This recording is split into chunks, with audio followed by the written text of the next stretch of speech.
Do you ever feel lost when it comes to finances?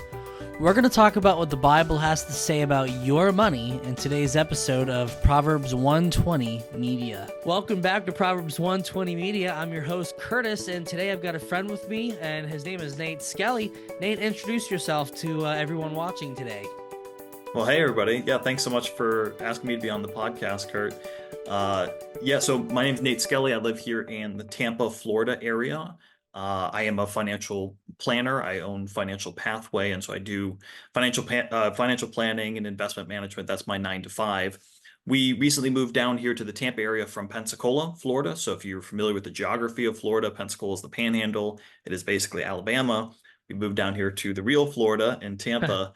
And we're assisting my brother Josh. He is planting a new church here in Tampa. And we're actually, as of the time of this recording, we're less than a month away. So we're very excited about that Wow. and exciting days ahead. So if you're ever down in the Tampa area, want to get down to some nice warm weather and sunshine, come down and say hey. Great, great. And hey, I had to say this about Nate as well. Um, a few years ago, he came up to our church, did a financial, maybe not a seminar, Yeah, I not a like to call it seminar. like a financial health weekend. I found Right, that to be probably the best terminology for what it is. right. He did that for our church, and I had to tell you, I don't know if anyone else was helped by it, but I was greatly helped by it, and I took some of the things that he had set into practice. And before we had talked about this meeting, I was not investing, I was not doing anything like that. And well, I owe Nate Skelly. Well, I'm not going to say the amount of money that I have right now, but I owe Nate Skelly a lot of money. So thank you for your wisdom in that area. I appreciate that. It's good to know that at least one person has been helped. I mean, I've got one endorsement, so that's good. Yeah, there you go. There you go. And with that being said, that is why I believe that Nate today is particularly qualified to talk about the subject at hand. And today we're going to talk about what the book of Proverbs has to say about money. And believe it or not, the Bible has quite a bit to say about money. In fact, we're not looking in the New Testament today, but I believe it's been said that Jesus in the Gospels says more about money than almost any other subject that he actually talked about, that being heaven, hell, things like that. Jesus talks quite a bit about money. So that said, the book of Proverbs, being a book of wisdom, has quite a bit to say when it comes to financial advice. So thanks for being on once again. Yeah. So, do you want me to take it away from here then, Kurt, Yeah. with the first verse? Yeah. Go So, ahead. Give us your first verse today. perfect. So this is probably I'm really glad that we're going through Proverbs. Like you said, the Bible has so much to say on finances, material wealth. The Gospels contain a lot of teaching. Jesus himself talked a lot about money, but probably no book in the entire Bible has more of a treasure trove of different passages for us to delve into. See how what I did there? Yes. And, Yes. and then the book of Proverbs. And so when you reached out to me and said, "Hey, would you be on the podcast?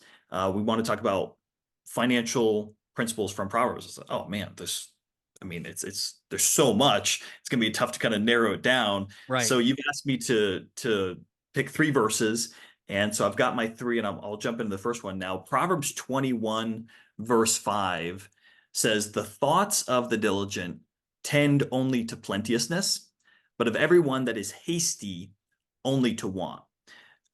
So Kurt, in my family, I've been mostly banned from doing the grocery shopping. Not entirely, but if I do grocery shopping, it's a very short list that I'm Mm. given. I found that when I am entrusted to do larger amounts, I tend to make errors. So I'm on a little bit of a probation as far as grocery shopping goes. Uh, so usually when I'm going to the grocery store, now I'll make runs to Walmart or the things like that. But if I'm going to do the grocery shopping, usually it's just the essential items, usually just a few things. And what I found is, and you've probably found the same, if it's the basics, milk, bread, eggs, they are always in the same spot in the store. It doesn't matter which grocery store it is, doesn't matter which chain, it's always in the back, farthest away from the doors. And what I found is this is intentional. You would Mhm. think they would put the most basic stuff closer to the front, but grocery stores are smart. They've done the research. What they found is if they put it towards the back and make you walk the maximum distance and cover as much real estate as possible within their store, you're more likely to buy stuff. Right. And the same thing when you go to the checkout aisle, that's why there's always soda and gum and candy, because we tend to make impulse purchases. That, I mean, it's literally a terminology in marketing talking about impulse buying. And it's not just groceries. We could talk about a lot of different areas of our life. I mean, that's why we can do one click and buy something on Amazon, have it on our doorstep in 2 days. Our entire society is built around this idea of have it now, buy Mhm. now, pay later. And what Proverbs 21:5 is telling us is it's a compare contrast. And I'm sure you've talked about this on the podcast before. The book of Proverbs, of course, is not a book of promises as it is a book of principles. It's Right. these behaviors, these characteristics tend to lead to this result. Not, plug in this formula, you do this, you'll always get this as a result. And so we have to be careful with reading this verse. The thoughts of the diligent. So thoughts, what does that speak to?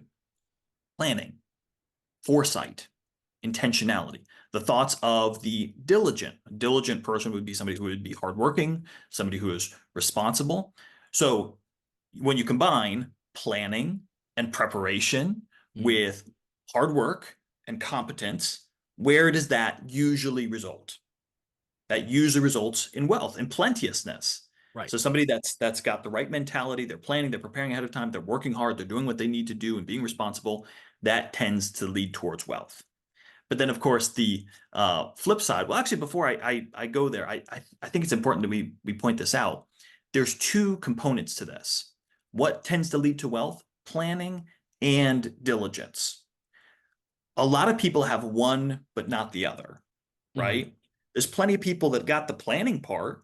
Or they love to daydream about success. They've got plenty of ideas. They just don't have the follow through. They They don't never pull the do the trigger. things. Yeah, right. They don't Yeah. do the things that will actually lead to, they got it all mapped out in their head. They just don't do the thing. And then on the flip side, there's plenty of people who are very competent at what they do. They're hardworking. They make a good living. They're good at their job, but they don't seem to be making any progress because they have no plan. Right. They've never really sat down and thought about where am I going with my finances. So that really leads to the second part of this verse, and that is, but of everyone that is hasty, only to want. So hasty here would refer to being undisciplined. Probably the best synonym we could have there would be impulsive, somebody who is very spontaneous with their spending habits. It's very easy, like we said, it's very easy to be impulsive, very easy to throw some extra things in the grocery cart as you're shopping, very easy to get online or scroll social media and say, oh, yeah, you know what? We could use that. Let's go ahead and buy it. Let's put it on the credit card. Let's buy now. Let's pay later. And when you have a pattern of hastiness with your spending, where does that lead? Well, the Bible tells us everyone that is hasty, it leads to want, leads to poverty. That's what the word want in the Old English refers to poverty. That's the result of living above your means. So when you don't have any plan, you don't have any discipline, you don't have any limits in your spending plan, then that leads to one result.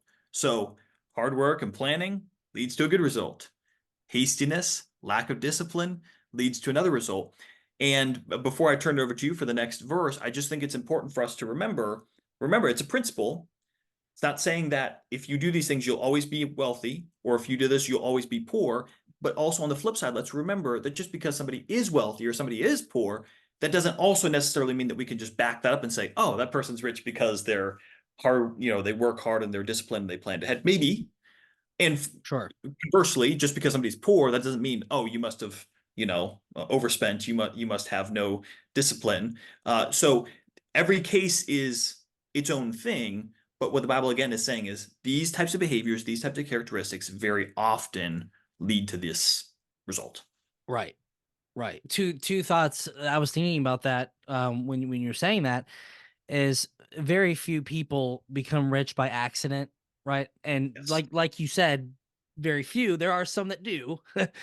And those people when it comes to in RPG talk, their luck stats are like off the roof, right? Um but if you're like me, I Um, barely understood that reference, but I think I know what you mean. okay, well, good. There, see, I'm a little bit more nerdy than you, so I guess, well, I don't know, maybe I am, but anyway, most people like you and me, we are not that lucky. We're not just going to be sitting around one day and boom, there's $1 million in our mailbox. It takes hard work. It takes diligence. I was reading an article just this week about retiring people and how most of them, and I don't know the statistics. You probably do. You probably posted this on Facebook before.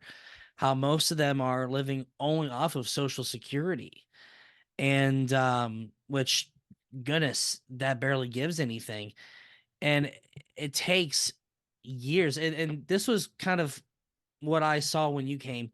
It takes years of financial planning and diligence to have something to go off of when you retire. You just don't wake up one day and say, "Oh, I'm going to retire. Oh, well, I'm 60, 70 years old. Maybe it's time for me to start saving." No, it's too late at that point. So diligence, yeah, diligence and hard work, you're not going to get anything off of being lazy. So Yeah, absolutely. here's my verse. And actually, I kind of like how my verse piggybacks off of this in a way, and in my mind, it does. So you're talking about how diligence and hard work generally brings about wealth.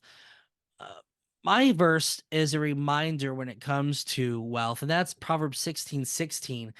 That verse says, "How much better is it to get wisdom than gold, and to get understanding rather to be chosen than silver?" And from that verse, I guess the thing I would like to point out from the very beginning is getting wealth simply for the sake of getting wealth is an unwise thing, right?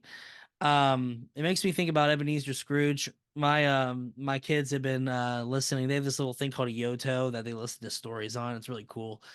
Um, but they've been listening to the Christmas Carol a lot these last few weeks, and there's one part where the nephew says something about how he's the richest guy in town, but he doesn't do anything with it, and he's all the more miserable because of it. Getting wealth simply for the sake of getting wealth is not going to make you happy. Now, I'm trying to make money.